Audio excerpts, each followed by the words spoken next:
And in somehow, he was just simply lost to history.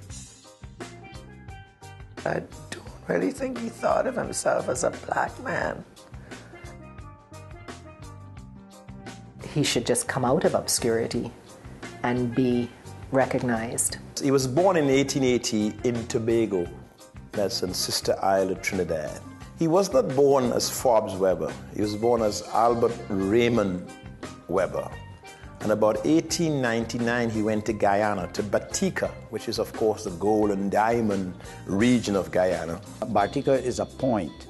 It's like a tongue, and it's where people in the Essequibo, you could consider it like the little capital for the Essequibo. Forbes went across there, and he began to work in the diamond mines of Batika in Guyana. And he later got to Georgetown and emerged as an important intellectual as the editor of the Chronicle. He was a regular poor guy. He picked up smatterings of education. A lot of people self-taught people. Here is a guy who by that period was able to emerge into the Guyanese middle class. Weber's strength was that he was a people's person, very charismatic. He loved people. Seemed to be very, very, very well understood international trends. His weaknesses, I think he liked women. I had gathered that he was a bit of a ladies' man, but it wasn't spoken about a lot because that was a bit of a taboo. But Weber was a prototype of the classical colored, fairly well-to-do personage who is challenging the authorities, but challenging it within a limitation. Weber becomes very much involved in the Guyana Labour Party, the labor movement. And why it becomes so very prominent, for the 10 years from 1921 to 1932 when he died, he was the editor of the most important newspapers in Guyana. He was popular with the ordinary class people too. Why? Very popular with them. Why? I don't know, because perhaps he could get down to them, you see. He could meet them on their own ground. If Weber was a pioneer in terms of the launching of a mass party and forcing the colonial government to gain concessions. But when you get into elections, people are very skeptical about him because they weren't sure what class he served.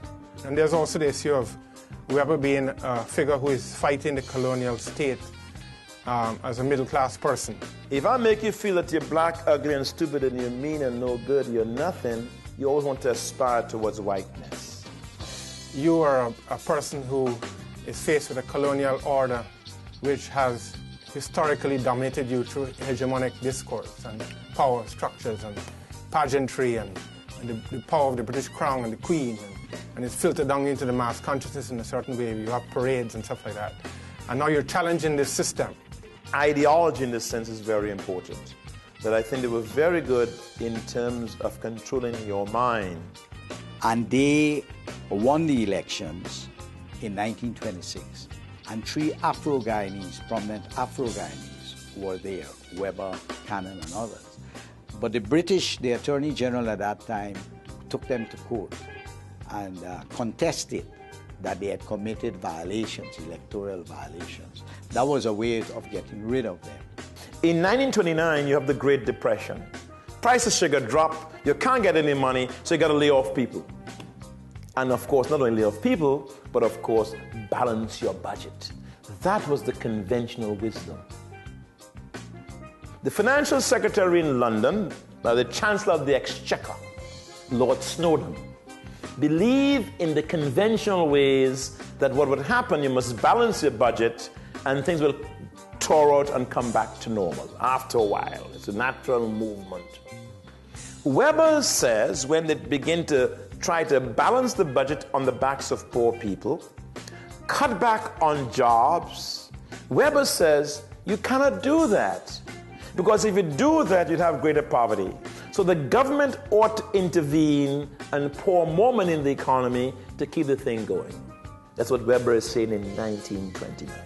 But here again, obscure Caribbean figure, obscure black man, who is responsible for setting off a trigger that leads to very important international developments.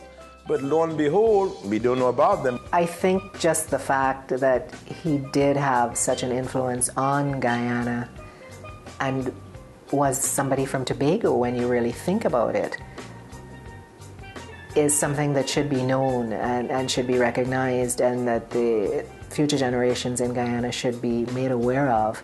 These are the models upon whom we should look. People, no matter how bad things were able to stand up for those things they believed in.